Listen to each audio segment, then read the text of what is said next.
नमस्कार साथियों, कैसे हैं आप सब। उम्मीद है आप लोग बहुत बढ़िया होंगे। चलिए बिना देरी के वीडियो को शुरू करते हैं। देखिए साथियों, आज हम पढ़ने वाले हैं क्लास टेंथ साथियों, ठीक ना। क्लास टेंथ पढ़ने वाले हैं, ठीक ना। तो देखिए साथियों, एनसीईआरटी पढ़ने वाले, क्या पढ़ने, एनसीईआरटी पढ़ने वाले हैं, साइंस पढ़ने वाले हैं। क्या पढ़ने वाला है? साइंस साथियों, ठीक ना। तो साथियों, ये class tenth NCERT JAC board है। कौन सा बोर्ड है साथियों? जैक बोर्ड है, ठीक ना। आप लोग ध्यान दीजिएगा साथियों, ठीक ना। तो देखिए, क्लास टेंथ एनसीईआरटी साइंस पढ़ने वाले हैं जैक बोर्ड, ठीक ना। रांची स्टाइल में हम लोग पढ़ेंगे साथियों, बहुत ही अच्छा से, ठीक ना। इधर आपको लिख दिया है, ठीक ना। रांची झारखंड बोर्ड है, ठीक ना। जैक बोर्ड है साथियों। एनसीईआरटी साइंस बुक हम लोग बहुत अच्छे से पढ़ने वाले हैं, ठीक ना।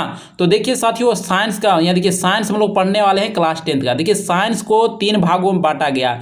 फिजिक्स हो गया, केमिस्ट्री हो गया, बायो हो गया, ठीक ना। इस साइंस को 3 भागों में बांटा गया। फिजिक्स हो गया, केमिस्ट्री हो गया, बायोलॉजी। आज हम लोग पढ़ेंगे साथियों केमिस्ट्री, ठीक ना। तो केमिस्ट्री में कितने चैप्टर है? को 1 हो गया, 2, 3, 4, 5, 6 टोटल साथियों केमिस्ट्री ने 6 चैप्टर है। केमिस्ट्री में कितने चैप्टर हैं? 6 हो गया, ठीक ना।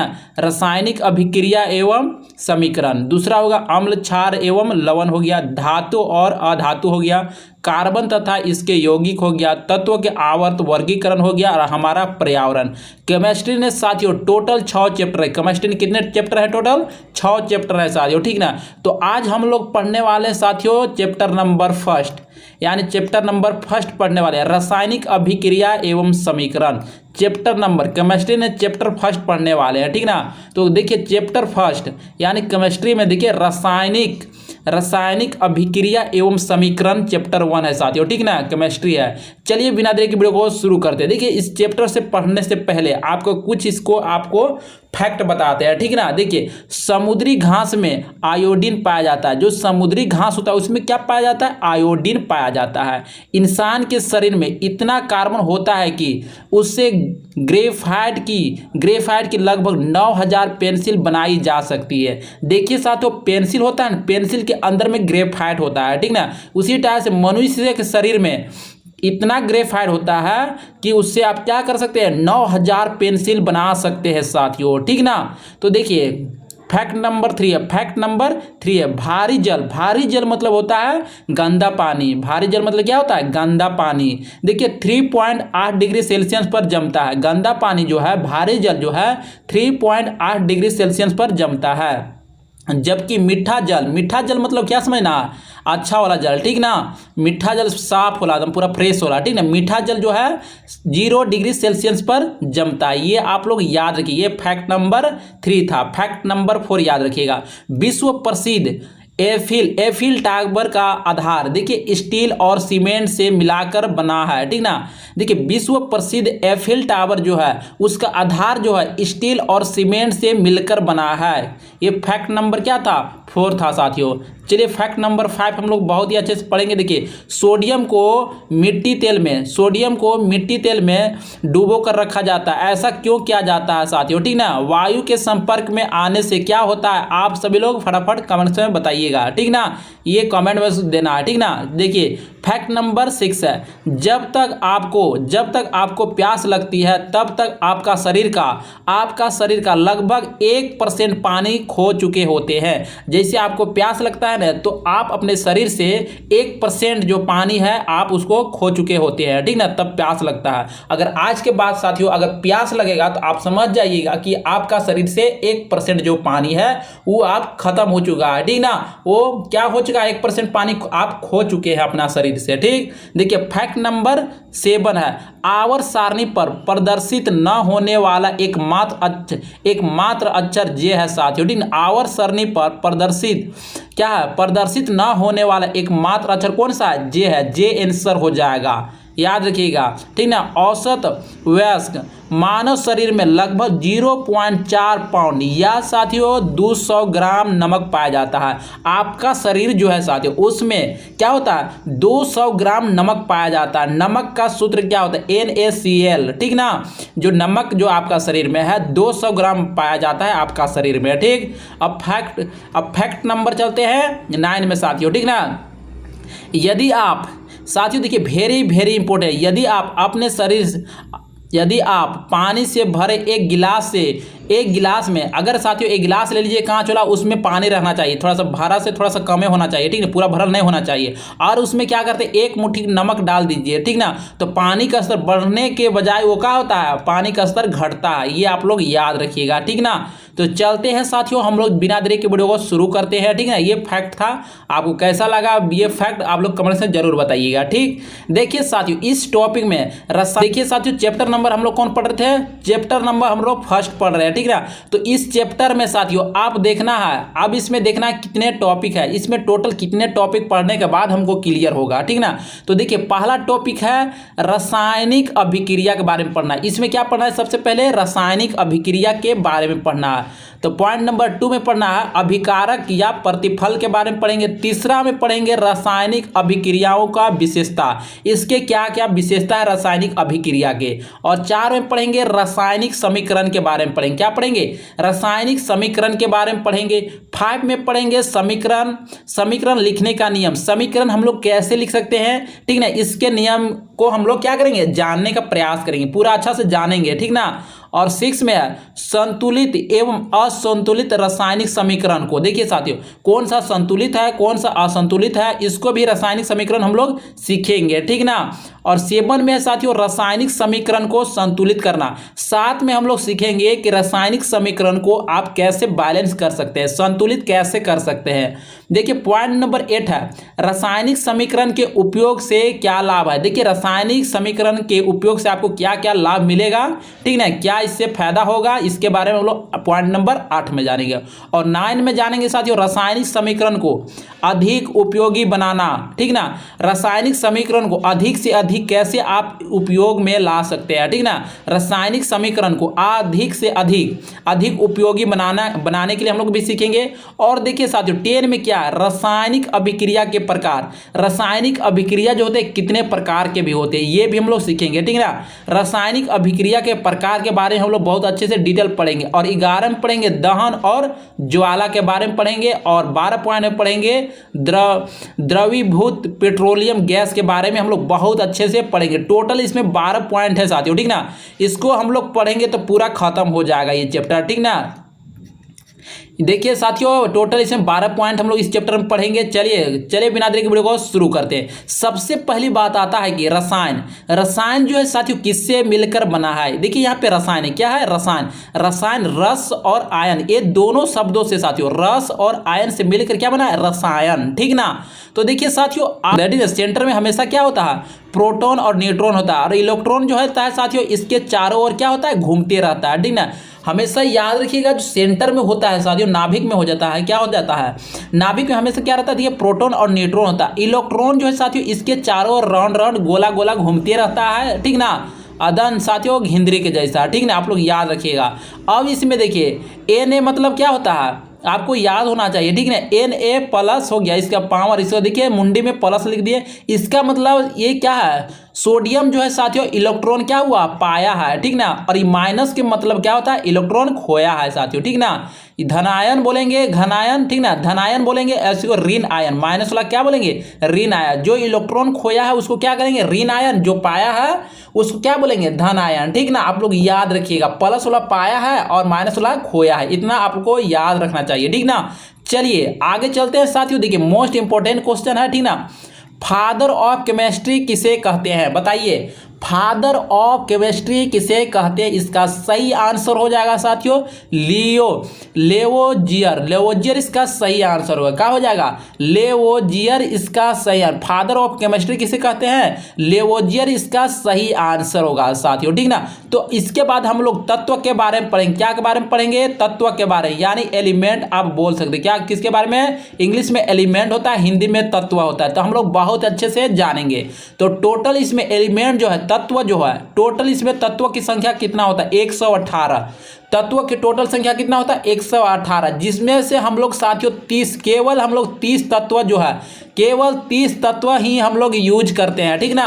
टोटल तत्व की संख्या 118 है, लेकिन हम लोग 30 तत्व को ही केवल क्या करते हैं, इसको यूज करते हैं साथियों। चलिए कौन कौन है हम लोग देखते हैं, ठीक ना। और हम लोग कम से कम 1 से लेकर 20 तक एलिमेंट नाम और उसका संकेत यानी सिंबल और परमाणु संख्या, ठीक ना, आपको याद होना चाहिए। एटॉमिक नंबर, ठीक ना। तो 1 से लेकर साथियों 20 तक आपको एक साइड से लाइन बाय लाइन आपको याद होना चाहिए, एलिमेंट नेम होना चाहिए, ठीक ना।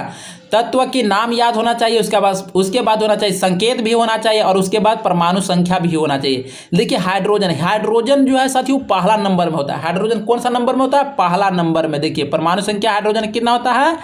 1 होता है। और हाइड्रोजन का देखिए, हाइड्रोजन का संकेत क्या होता है? सिंबल होता है H होता है, आप लोग याद रखिएगा। इसी टाइप से हीलियम जो है साथियों, इसका संकेत होता है He, और दूसरा नंबर में आता है हीलियम। यहाँ देखिए लिथियम जो है Li होता है, लिथियम की क्या होता है? Li होता है, ठीक ना। और इसका संकेत Li हो गया, और कितना परमाणु संख्या कितना हो जाता है लिथियम के? 3 होता है। इसी टाइप से साथियों अब 20 तक याद रखिएगा, ठीक ना। देखिए अब पूछेंगे साथियों, हम मान चलिए आपको पूछते हैं कार्बन का सिंबल क्या होता है, कार्बन का संकेत क्या होता है। तो कार्बन देखिए यहाँ पर है 6ठा नंबर में, कार्बन का क्या होता है संकेत? C होता है, ठीक ना। तो इसका परमाणु संख्या पूछेंगे, कार्बन का परमाणु संख्या कितना होता है? तो हो जाता है 6। इस टाइप से आपको याद होना चाहिए, जहां से साथियों आप एकदम रट लेना है, ठीक नहीं। जिससे आंख बंद किए फिर भी आपको ये दिमाग में चलना चाहिए, ठीक ना।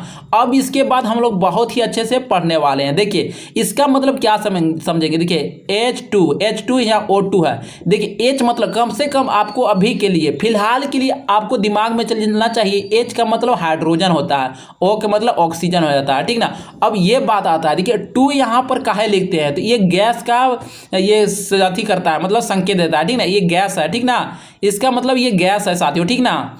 ठीक, अब उसके बाद देखना है यहाँ H के मतलब आप क्या समझते हैं? हाइड्रोजन। अभी दिमाग में इतना ही, अभी पूरा मत उलझिए, ठीक नहीं। इसमें केवल हम सिंबल बताए हैं, इसका सिंबल मतलब क्या होता है? O मतलब ऑक्सीजन हो जाता है, ठीक ना। इस टाइप से देखिए H मतलब हाइड्रोजन, O मतलब ऑक्सीजन, H मतलब हाइड्रोजन, O मतलब ऑक्सीजन। कम से कम अभी आप इतना ही दिमाग में रखिए, ठीक ना। उसका सिंबल और तत्व का नाम याद होना चाहिए, ठीक ना, और परमाणु संख्या भी याद होना चाहिए। चलिए इसके बाद देखिए फिर से वही टाइप से देखिए H के मतलब क्या होना चाहिए? हाइड्रोजन होता है, ठीक ना। Cl मतलब क्लोरीन होता है, उसका सिंबल देखिए साथियों हर हालत में तत्व के नाम याद कर लेना है और उसका संकेत याद कर लेना है, ठीक ना। अब उसके बाद H मतलब क्या होता है? हाइड्रोजन, Cl मतलब क्लोरीन। अभी दिमाग में इतना ही रखिए, ठीक ना। अब उसके बाद हम बहुत ही अच्छे से बात करने वाले हैं, ठीक। उसके बाद देखिए साथियों क्या होता है, देखिए परिवर्तन के बारे में हम लोग पढ़ेंगे इसमें, ठीक ना।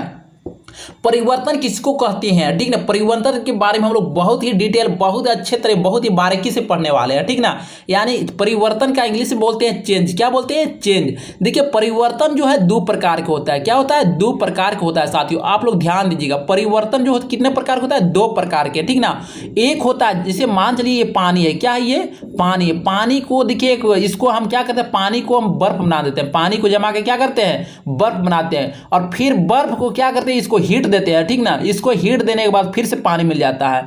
यानी साथियों कहने का मतलब है जैसे आप पानी को बनाइए बर्फ, फिर बर्फ को फिर आप पानी बना सकते हैं, ठीक ना। इसको बोलते हैं भौतिक परिवर्तन। क्या बोलते हैं? भौतिक परिवर्तन बोलते हैं। जैसे पानी को आप बर्फ बना दिए, फिर बर्फ का पानी फिर आपस से रिटर्न कर दीजिए, इसका होता है यानी भौतिक परिवर्तन बोलते हैं, ठीक ना।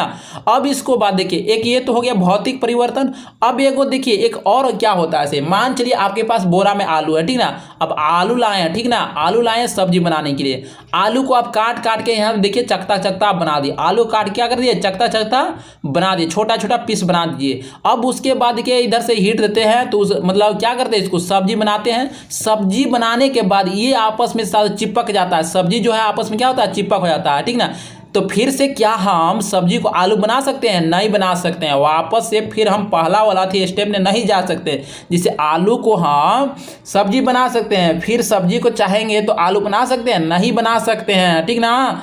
उसी क्या बोलते हैं? इसको रासायनिक परिवर्तन बोलते हैं। क्या बोलते हैं? रासायनिक परिवर्तन। उम्मीद है साथियों आज का सेशन आप बहुत ही ईमानदारी के साथ और बहुत ही अच्छे से पढ़ रहे होंगे, ठीक ना। चलिए इसका बताइए, इसका सही आंसर क्या होगा। देखिए भौतिक परिवर्तन के बारे में हम लोग बहुत ही अच्छे से पढ़ेंगे साथियों, आप ध्यान दीजिएगा और बहुत ही आपको मजा आने वाला है इस वीडियो में, ठीक ना।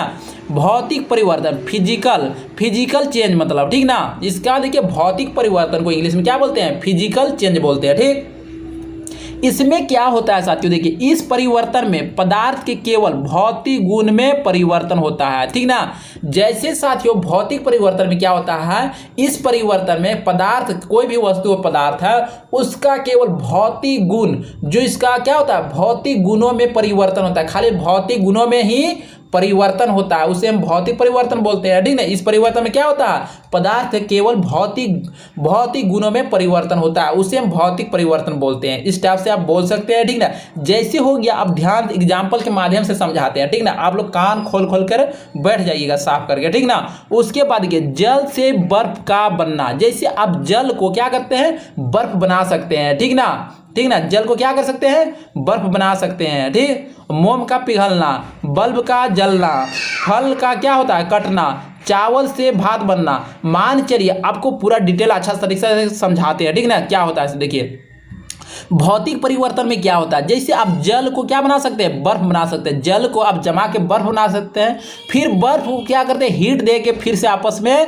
जल बना सकते हैं। यानी मोम को मोमबत्ती जिसे हो गया, फिर से उसको बना सकते हैं, ठीक ना। है क्या है यहाँ पे देखिए साथियों, बल्ब है, क्या है, बल्ब है। बल्ब को आप जलाना, बल्ब का जलाना, इसको जलाते हैं, जिसे बल्ब जलाते हैं, ठीक ना। फिर स्विच ऑन करते हैं, ऑफ करते हैं, फिर से जलने लगता है, ठीक ना।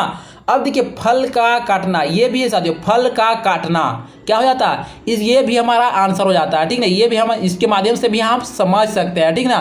देखिए फल का जिसे काटते हैं, बड़ा सा एक फल है, सेब है, उसको ऐसे कुमरिए, ठीक ना, ऐसे खाइए, गट्टे खाइए, ठीक ना, कुमर के, तो स्वाद वही लगेगा। अच्छा, उसको छोटा छोटा पीस में काट के आप खाइए, स्वाद वही रहेगा, चेंज कुछ नहीं होगा, ठीक ना। चावल देखिए, अब उसके बाद चावल से भात बनना, जैसे चावल से क्या होना, भात बना, जिसे चावल से आप क्या बनाते हैं, भात बनाते हैं, फिर भात को आप चावल बना सकते हैं साथियों, ठीक ना। जिसे सुखा उखा दीजिए, उसको फिर से चावल बन जाएगा, ठीक। उम्मीद है साथियों आज का सेशन आप बहुत ही ईमानदारी के साथ और बहुत ही इंजॉय के साथ पढ़ रहे होंगे, ठीक ना। चलिए इसका बताइए, रासायनिक परिवर्तन, केमिकल चेंज पढ़ेंगे, ठीक ना। देखिए पदार्थ के रासायनिक गुणों में होने वाले परिवर्तन को रासायनिक परिवर्तन कहते हैं। इस परिवर्तन में पदार्थ पहले वाले, देखिए अपने पहले वाले स्थिति में वापस नहीं आ सकता। मान चलिए दूध से आप बनाते हैं दही, दूध से बनाया दही, तो क्या आप दही को फिर से दूध बना सकते हैं, नहीं बना सकते हैं। कागज का जलना, कागज को आप जलाते हैं, फिर जो राख बनता है, फिर से आप कागज बना सकते हैं, नहीं बना सकते हैं। फिर से हम वो वस्तु में नहीं ला सकते हैं।